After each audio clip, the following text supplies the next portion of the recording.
Si no has visto la película La Sociedad de la Nieve, te recomiendo que no sigas viendo este video. Estás advertido. Es una historia que a mí personalmente me atrapó desde que la leí ya por primera vez hace varios años.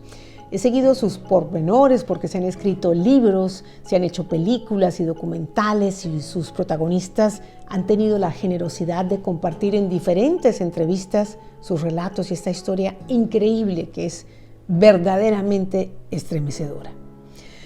Ahora se ha hecho una nueva película que solo en la primera semana de estreno se ha convertido en la más vista de la plataforma Netflix a nivel mundial.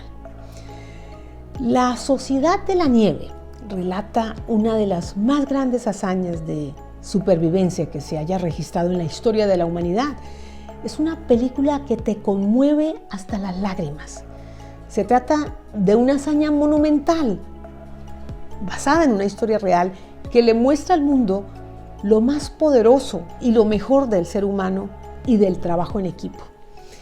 Esta historia me obsesionó. Como les decía, la he leído bastante, conozco mucho sobre este accidente aéreo, así que les quiero contar algunas cosas que sucedieron y que la Sociedad de la Nieve no muestra. La película le hace un super close-up al drama terrible, doloroso, inaguantable que vivieron estos jóvenes integrantes de un equipo de rugby en un avión de la Fuerza Aérea Uruguaya que fletaron y que se estrelló en la cordillera de los Andes. Pero para entender la magnitud de esta proeza vale la pena tener una panorámica más amplia y conocer algunos detalles que no cuenta la cinta. Comencemos por el avión.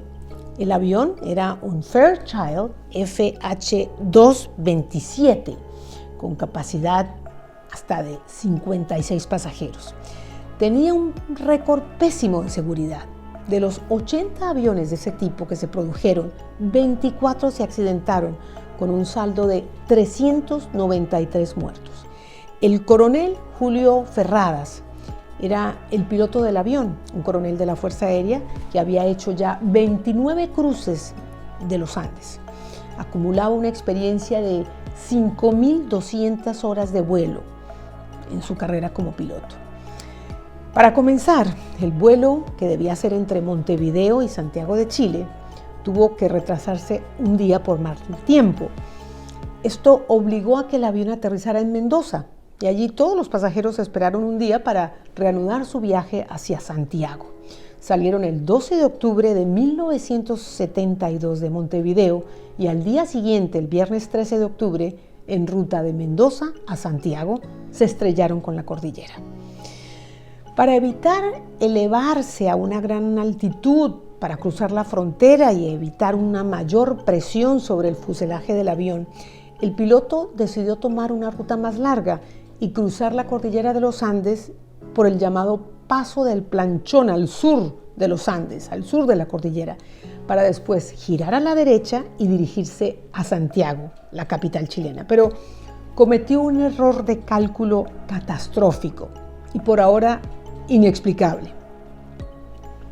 Pensando que ya había superado la población de Curicó del lado oeste de la cordillera, en el lado chileno, giró a la derecha antes de tiempo. Comenzó a descender hacia Santiago en un día muy nublado y cuando tuvo visibilidad ya era demasiado tarde. Tenía las montañas de frente y a pesar de elevar el avión a su máxima potencia, no alcanzó a superar la cima, aunque le faltó muy poco para lograrlo. El choque del avión contra la cordillera ocurrió a las 3:32 de la tarde de ese fatídico viernes 13. La película muestra que el piloto quedó muy mal herido antes de morir, pero no fue así. El piloto murió en el impacto y quien sobrevivió por varias horas fue el copiloto, el teniente coronel Dante Lagurara. Estaba gravemente herido porque tenía pedazos del fuselaje insertados y atrapando su cuerpo. Y algo que no cuenta la película es que pidió que le trajeran un revólver que tenía en el avión para quitarse la vida porque no soportaba el dolor. Y los sobrevivientes no le hicieron caso. En lo que sí lo escucharon fue cuando el copiloto les dijo, a pesar del accidente y antes de fallecer, les insistió que habían pasado la población de Curicó. Estos muchachos verificaron en un mapa que encontraron en el avión y se dieron cuenta que Curicó quedaba en territorio chileno. Así que estaban convencidos que estaban en Chile. Si habían pasado Curicó, se imaginaron que estaban al otro lado de la cordillera o en el borde oeste de la cordillera, en el borde occidental, y confiaron totalmente en esa información que en ese momento era crucial, la información que les dio el copiloto. Pero una vez más, este hombre estaba equivocado. Realmente estaban del lado argentino, muy lejos de Curicó. Del punto de impacto hasta donde se detuvo el avión, se deslizó más de 1.500 metros. Esto es 1,5 kilómetros sobre un glaciar casi a 12.000 pies de altura, más de 3.600 metros. Aviones de rescate de 3 países, Uruguay, Chile, Argentina, fracasaron en encontrar al avión a pesar de que estaba directamente en la zona de búsqueda. La temperatura de noche era de 30 grados bajo cero. Había solo comida para que 10 personas tuvieran una ración mínima para un día. Y un día después del accidente quedaban vivas 29 personas.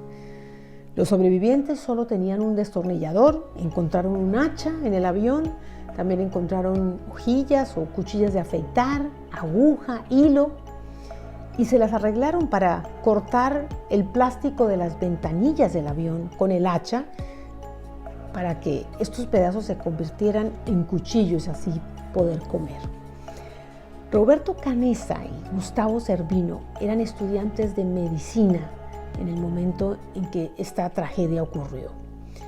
Nando Parrado, quien lideró la expedición final en busca de ayuda junto con Canessa, en el momento del vuelo de Mendoza a Santiago, cambió de asiento con su compañero. De la ventanilla se pasó al asiento del pasillo. Y Nando Parrado me dijo ya hace algunos años que ese cambio de asiento fue la diferencia entre sobrevivir y la muerte, entre la vida y la muerte, porque su compañero de asiento falleció. Sin embargo, después de este tremendo impacto, Parrado quedó moribundo, quedó en coma durante 3 días, no se movía y sus compañeros lo movieron a la parte de atrás de lo que quedaba del fuselaje del avión, pero la cabeza de Nando quedó sobre la nieve. Tenía una contusión cerebral muy fuerte. Y de acuerdo a la medicina moderna, la mejor manera de tratar un golpe de este tipo en la cabeza es mediante la hipotermia, mediante las bajas temperaturas. Y eso fue lo que naturalmente le pasó a Parrado, que quedó expuesto a este frío intenso y esa condición le protegió el cerebro y le salvó finalmente la vida. Después, cuando ya no había nada que comer y los sobrevivientes escucharon en la radio que las tareas de búsqueda ya habían terminado, pues la película muestra la gran decepción que había entre todos. Y también cuenta que Parrado fue el primero que verbalizó que estaba pensando alimentarse de los cuerpos sin vida de sus compañeros. Y la realidad es que, según cuenta Carlitos Páez, Nando Parrado le comentó a Adolfo Strauch que quería comerse el cuerpo del piloto. Y Strauch le contestó, como también cuenta la película, que Nando no estaba tan loco porque él y su primo, estaban pensando en hacer exactamente lo mismo. La película es muy cruda, mostrando los diálogos que todos estos muchachos tuvieron en la intimidad de ese avión y que dejan ver ese terrible conflicto interno que tenían, el rechazo a comer carne humana, los cuestionamientos dolorosos, morales, religiosos, ante la posibilidad inevitable de consumir los cadáveres. Y ahí nació la Sociedad de la Nieve, ese pacto que hicieron todos, se agarraron de la mano y se pusieron de acuerdo en que si alguno moría, sus restos servirían para que los demás se alimentaran, para que sobrevivieran y salieran a buscar ayuda. Y como si las cosas no les pudieran ir peor, después de que murieran varios, se les acabara la comida, tenían que tomar esa terrible decisión de empezar a comerse los cadáveres, el día 18 de este calvario, los sepultan no 1, 2 avalanchas, la segunda más fuerte que la primera. Y este nuevo latigazo que les da la naturaleza se convirtió en otro milagro. ¿Por qué? Bueno, porque de no haber muerto otras 8 personas, no habrían tenido comida suficiente para sobrevivir varias semanas más, esperando que las temperaturas se elevaran, subieran con la llegada del verano y así en mejores condiciones climáticas salir a pie por la cordillera en busca de algún rescate. Si la avalancha no hubiera ocurrido, no hubieran sobrevivido, no hubieran sido rescatados con vida. Esperaron 2 meses en las peores condiciones que un ser humano puede sobrevivir para salir a buscar ayuda. Y fue el 12 de diciembre. Antes de salir, Nando Parrado le dice a Carlos Páez: quiero darle un beso al rosario que tienes, ¿no? Carlitos Páez tenía un rosario que era de su madre. Y a cambio Parrado le dice: te voy a dar este zapatito, un solo zapatito, de un par que la mamá de Parrado había comprado en Mendoza para llevarle a un nieto. Y Nando Parrado le promete a Páez que va a regresar para completar el par, para unir los 2 zapatos. Así que Parrado finalmente, con Roberto Canessa y un tercer compañero, comienzan a caminar hacia Chile, hacia el oeste. Pero antes tenían que escalar un primer pico, pero muy empinado, a un ángulo de 45 grados. Y ese pico se elevaba sobre el glaciar otros 2.000 pies. Así que intentaron escalar por la parte rocosa de esa montaña que tenían ahí por delante, pero se dieron cuenta que las piedras se desprendían y que era muy peligroso.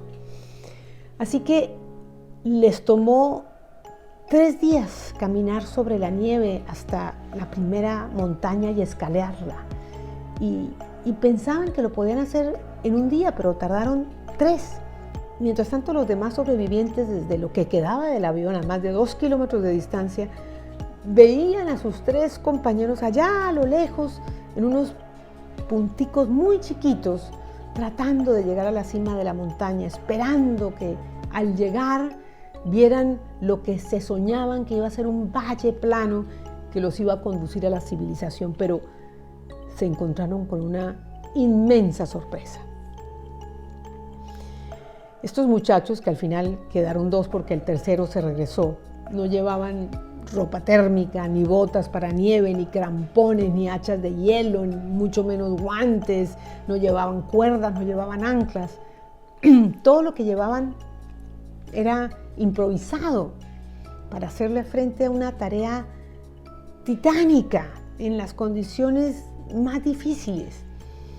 Y estando en la cima, algo que tampoco muestra la película, Canessa, que tenía muy buena vista, le dijo a Parrado que allá a la distancia se veía un camino, pero realmente no les quedaba claro, no estaban muy seguros si divisaban a la distancia ese camino. Además que ese camino, esa ruta, iba en subida en la dirección contraria, no hacia el oeste, no hacia lo que ellos estaban convencidos iban a llegar muy pronto, hacia Chile. Así que decidieron seguir hacia Chile, pero de haber tomado ese camino que había visto Canessa, se habrían ahorrado muchos días de sufrimiento, porque a 29 kilómetros de allí habrían encontrado al otro lado de un río un hotel de montaña abandonado del lado argentino.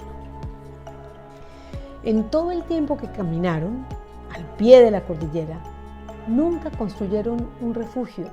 Durmieron a la intemperie, dentro de unas improvisadas bolsas de dormir, y siguieron caminando hasta que no vieron más nieve. Y ahí la esperanza empezó a crecer. Pero como la temperatura subía, ¿no?, por la llegada del verano, la comida, que hasta ese momento estaba refrigerada por el hielo, comenzó a podrirse. Así que a Roberto Canessa le dio los primeros síntomas de disentería. Empezó a tener vómitos y diarrea. Habían caminado 10 días y habían recorrido en esos 10 días 60 kilómetros, desde el lugar del accidente hasta los Maitenes, un valle al pie de la cordillera del lado chileno donde allí fueron rescatados. Nando Parrado ya había perdido 30 kilos y Canessa 20. La película muestra cómo fueron rescatados por un arriero, don Sergio Catalán, un lugareño que estaba allí cuidando sus vacas y que los divisó al otro lado de un río. Lo que no cuenta la película es que un día el arriero los ve y se va, no los rescata. Nando le gritó, le hizo señas, se le arrodilló pidiéndole ayuda porque tenía que gritarle y hacerle señas porque el ruido del caudal del río era tan fuerte que no permitía que se pudieran comunicar ni siquiera gritos. Así que este hombre campesino, muy generoso, regresó al otro día y les tiró un papel y un lápiz amarrados a una piedra para que Nando escribiese su famoso mensaje de auxilio. Y eso casi que fue otro error fatal. Y ya les explico por qué. Después de recibir la piedra al otro lado, ¿no?, el arriero le tira a Nando algunos pedazos de pan y de queso. Y esa era la primera ración de comida que Nando y Canessa probaban en 2 meses y medio. ¿Se imaginan? Pero ahí no acaba todo. El arriero tiene que dejar sus vacas y a caballo tiene que recorrer 160 kilómetros, 10 horas a caballo, para ir en busca de un puesto de ayuda, de un puesto militar, el más cercano que daba a esa distancia, y después regresar. Pero cuando llegó al puesto militar a contar que se había encontrado a estos 2 muchachos desgreñados, desesperados, le entregó a los militares como prueba el mensaje que Nando Parrado le devolvió en la piedra. El problema es que el mensaje no llevaba firma, no se sabía quién lo había escrito, cuál era el nombre de ese sobreviviente. Así que por un buen rato los militares dudaron de la veracidad de la historia del arriero. Pero la noticia llegó hasta las más altas esferas de Chile. El presidente de Chile en ese momento era Salvador Allende, así que se dio la orden de emprender el rescate. Y a este arriero, junto con sus refuerzos, le tomó 10 horas más en regresar a caballo para rescatar a Parrado y a Canessa del lugar donde los había dejado. Después llegaron los helicópteros. Y cuando a Parrado, los pilotos de los helicópteros, le preguntaban dónde estaban los demás supervivientes, abrieron un mapa y Parrado cuenta que les mostró: están acá. Y estos pilotos le dijeron: pero ustedes estaban en Argentina, ustedes acaban de cruzar la cordillera de los Andes a pie. Mientras tanto, unos cuentan en la montaña que el momento más sublime que vivieron atrapados allí en el glaciar fue cuando escucharon en la radio la noticia por parte del embajador uruguayo en Chile, que confirmaba que Parrado y Canessa habían llegado en busca de ayuda para rescatar a los demás sobrevivientes. Para ellos ese anuncio significaba regresar a la vida y, por supuesto, terminar con esta dramática odisea. Abajo, mientras tanto, en los Maitenes, uno de los pilotos de estos helicópteros que llegaron a rescatarlos le dijo a Parrado que si él no lo acompañaba, él no podría encontrar a sus compañeros de equipo. Así que cuando estaban elevándose sobre el pico más alto, el piloto le preguntaba a Parrado si estaba seguro que esa era la ruta, porque le decía que no era seguro seguir elevándose más. Estaban a tanta altitud y a full potencia que ya las ventanillas de los helicópteros vibraban. Y cuando los helicópteros cruzaron ese pico tan alto, inmediatamente comenzaron a descender y aún así no se veía el avión porque se mimetizaba con la nieve. Solo a medida que se fueron acercando empezaron a identificar los restos del avión hasta que los encontraron. Hay videos y fotografías que tomaron en ese momento desde el helicóptero donde se ve ese instante, ese momento maravilloso de la llegada de las 2 naves. La película muestra que los rescataron de inmediato, pero no fue así. En el primer viaje solo pudieron abordar 6 personas y en ese primer viaje bajaron 3 rescatistas chilenos que les llevaron a los demás comida y medicinas, y ya era tarde, así que pasaron la noche con ellos en el glaciar, en una carpa, y la operación de rescate se reanudó al día siguiente y al día siguiente sí, todos fueron rescatados. Era el 21 de diciembre de 1972. Habían pasado ya 72 días después del accidente. Y ya de regreso a casa estaban en un hospital, ¿no? Obviamente los revisaron, los atendieron, los trataron y allí asistieron a una misa. Y en la misa el sacerdote les dijo a todos que habían hecho lo correcto, que no se preocuparan. Y así fletaron otro avión, muchos con mucho miedo, en el que regresaron a Montevideo y fueron recibidos como héroes. La gente estaba agolpada en el aeropuerto, en las calles de la ciudad, todos dándoles la bienvenida. Y la mayoría regresaban a sus casas a abrazar a sus padres, a sus hermanos, pero Nando Parrado había perdido a su mamá y a su hermana en el accidente. Y cuando llegó a su casa, ya su papá había puesto su foto encima de la chimenea con los demás miembros de la familia que habían fallecido, le había regalado la ropa, le había vendido la motocicleta que Nando tenía, ya la había vendido. El papá de Nando Parrado, Celer Parrado, visitó el lugar del accidente 17 veces antes de morir para honrar la memoria de su esposa Eugenia y de su hija Susana. Los aniversarios cada año para celebrar el rescate, esa celebración, allí se reunían los 16 sobrevivientes de este drama que, por supuesto, conmovió al mundo hace 51 años.